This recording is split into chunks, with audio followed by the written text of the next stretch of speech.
Red করছে, মানে normally মানে তারা হচ্ছে একদম কেয়ারলেসলি গুলি চালাচ্ছে, মানে বাড়িতে বৃদ্ধ, শিশু, মহিলা বা অন্যান্য সাধারণ মানুষ যে থাকতে পারে বা তাদেরও একটা গুলি এবং এলোপাথারি গুলিতে কোনো না কোনোভাবে বিভিন্ন জায়গায় লেগে তারা আহত ইভেন নিহত পর্যন্ত হতে পারে, সেইটুকু তারা বিচার বিবেচনা করার মানে জায়গাটাই রাখছে না। তাদের মানে তারা পুরো পাথর হয়ে গেছে, পাষাণ হয়ে গেছে, তাদের মনে কোনো মনুষ্যত্ব বোধ নেই, দয়া মায়া কিচ্ছু নেই। ইভেন শুধু তারা রেড করছে না, তারা রীতিমতো চুরি করছে।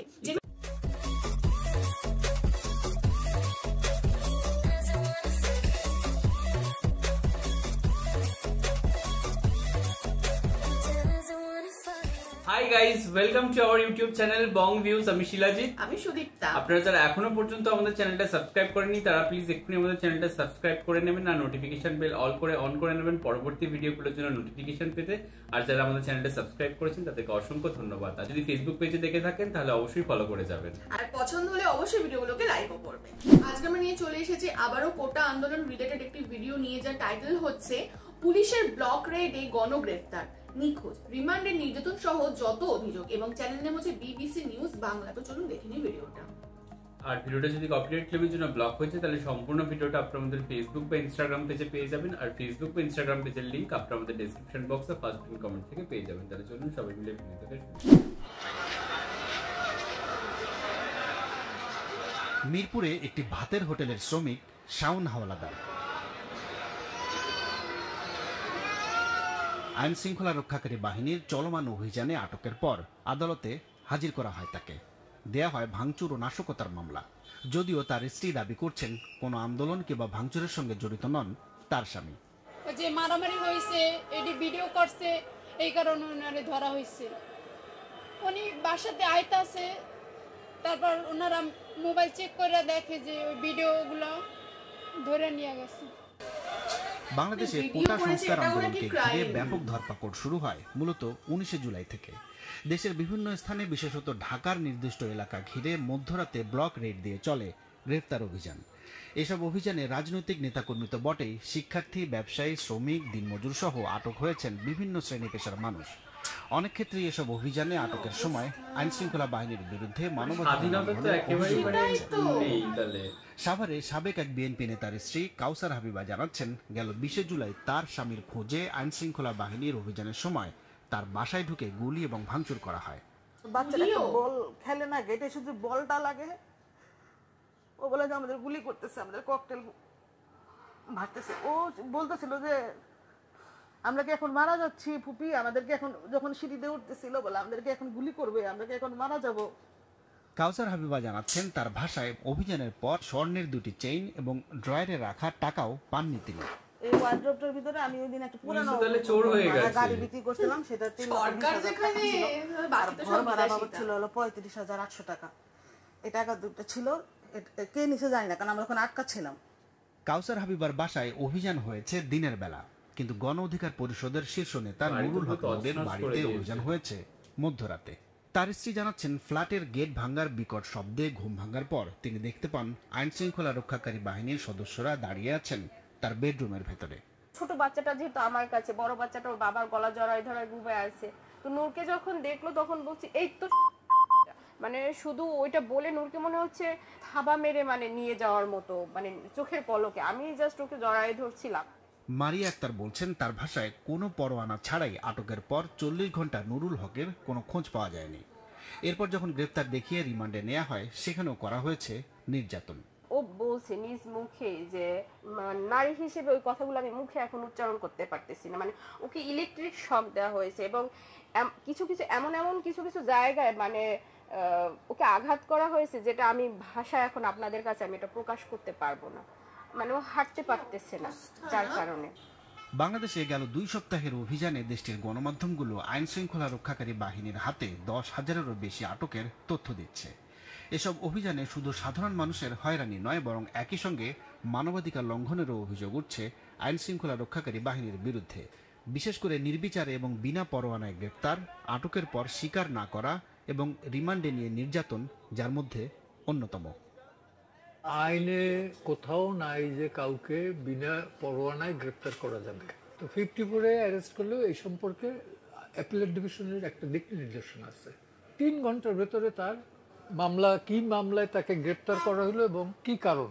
থার্ড হইল তার নিকট আত্মীয় স্বজন তার মনোনীত আইনজীবী এদের সাথে দেখা করার ব্যবস্থা করে দিতে হবে। এইটা আর্টিকেল 111 অনুযায়ী তারা মানতে বাধ্য, that they are violating the direction of the appellate court. আইন শৃঙ্খলা বাহিনী চরমভাবে আইনের অবমাননা করতেছে, এবং আরও আছে যে কোর্টে যেগুলো পাঠাইতেছে তার ভেতরে তো নাবালক আছে, সে তো জেলখানায় পাঠাইতে পারে না। তবে শুধু আটকের সময় আইনের লঙ্ঘন নয়, আটকের পর আইন শৃঙ্খলা বাহিনীর হেফাজতে নির্যাতনের অভিযোগও এখন জোরালো। যদিও হেফাজতে থাকাকালীন আটককৃত ব্যক্তির সঙ্গে আচরণ কি হবে সেটার বিস্তারিত বলা আছে নিরাপত্তা হেফাজতে মৃত্যু নিবারণ আইনে। নিয়ম আছে যে কখনোই কারো গায়ে হাত দিতে পারবে না, এটা নিয়ম না, এটা কনস্টিটিউশনই। জবরদস্তি করতে পারবে না।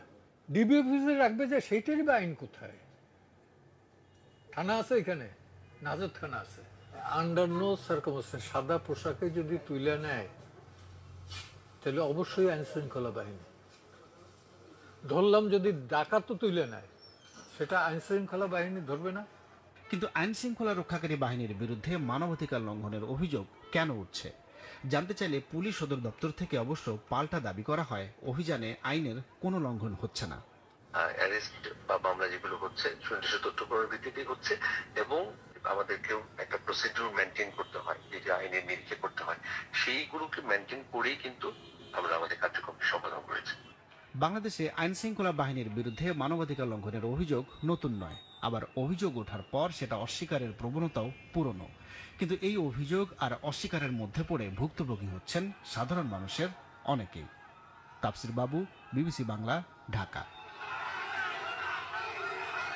দেখলাম হচ্ছে ভিডিওটা, মানে সত্যি আবারও আমরা বলার ভাষা হারিয়ে ফেলেছি, আমরা নিজেরাই বাকরুদ্ধ, হতবাক, বা এগুলো যত দেখতে না নিজেদের মধ্যে একটা বিরক্ত বোধ জন্মাচ্ছে, মানে আর ভালো লাগছে না। মানে সত্যি বলছি, মানে এবার মনে হচ্ছে এবার থামুক, কি হচ্ছে এগুলো। আর যেভাবে মানুষকে অকাতরে বন্দি করা হচ্ছে, গ্রেফতার করা হচ্ছে, তাদের উপর অত্যাচার করা হচ্ছে, শারীরিকভাবে নির্যাতন করা হচ্ছে, চুরি, ছিনতাই, গুলি বারুদ, কোনটাই তো কিছু মানে দেখছি না কম আছে বলে। মানে ইভেন মানে মানুষের যে বেসিক স্বাধীনতাটুকু সেটাই পুরো হরণ করে নেওয়া হয়েছে।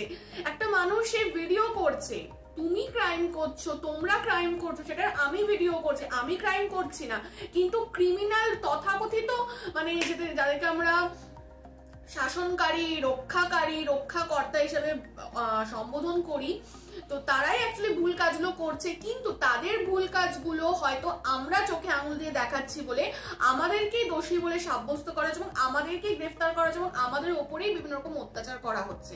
এবং মানে বাড়িতে মানে কোনো একটা বাড়িতে তারা রেড করছে, মানে নর্মালি মানে তারা হচ্ছে একদম কেয়ারলেসলি গুলি চালাচ্ছে, মানে বাড়িতে বৃদ্ধ, শিশু, মহিলা বা অন্যান্য সাধারণ মানুষও যে থাকতে পারে, বা তাদেরও এই একটা গুলি এরকম এলোপাথারি গুলিতে কোনো না কোনো ভাবে বিভিন্ন জায়গায় লেগে তারা আহত, ইভেন নিহত পর্যন্ত হতে পারে, সেইটুকু তারা বিচার বিবেচনা করার মানে জায়গাটাই রাখছে না। তাদের মানে তারা পুরো পাথর হয়ে গেছে, পাষাণ হয়ে গেছে, তাদের মনে কোনো মনুষ্যত্ব বোধ নেই, দয়া মায়া কিচ্ছু নেই। ইভেন শুধু তারা রেড করছে না, তারা রীতিমতো চুরি করছে, যেগুলো তাদের পুরোপুরি মানে মানে আইনের বাইরে।